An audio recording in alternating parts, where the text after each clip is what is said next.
SIR আবহে বিধানসভা vote প্রচারের জন্য দেওয়াল দখল শুরু করল কালিয়াগঞ্জ শহর তৃণমূল।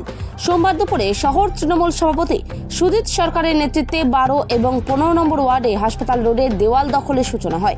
তৃণমূলের দেওয়াল দখল কর্মসূচিতে উপস্থিত ছিলেন উপপুরপ্রধান জয়া বর্মন, আইএনটিটিউসির জেলা সভাপতি রামদেব সাহানি, পুর কাউন্সিলর ঈশ্বর রাজক ও শম্পা কুণ্ডু প্রমুখ।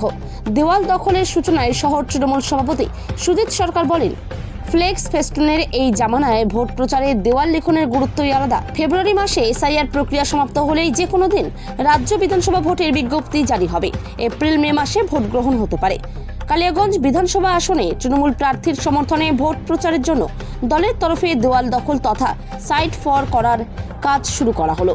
কালিয়াগঞ্জ থেকে অনুপ জয়সওয়ালের রিপোর্ট, বিগ নিউজ বাংলা। প্রজাতন্ত্র দিবসের শুভ দিনে আজ থেকে আপনারা কালিয়াগঞ্জে দেওয়াল লিখন শুরু করলেন, কেন?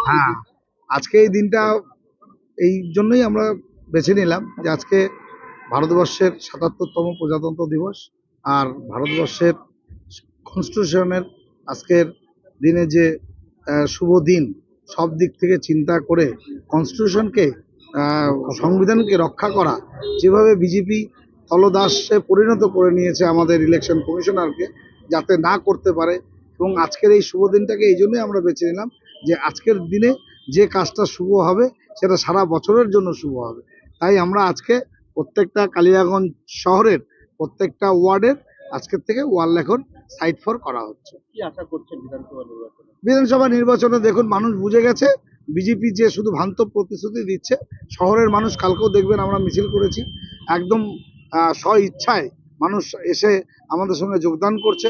কারণ এসআইআর যেভাবে মানুষকে হ্যাকেল করছে, যেভাবে পরিশানি করছে, 70 থেকে 80, 80 থেকে 110 অব্দি বৃদ্ধ মহিলা থেকে শুরু করে বয়স্ক লোক বিডিও অফিসের সামনে ঘন্টার পর ঘন্টা অপেক্ষা করছে। এই অন্যায় কালিয়াগঞ্জবাসী, কালিয়াগঞ্জ শহর, কালিয়াগঞ্জ বিধানসভা এলাকার মানুষ কোনোদিনও মেনে নেবে না।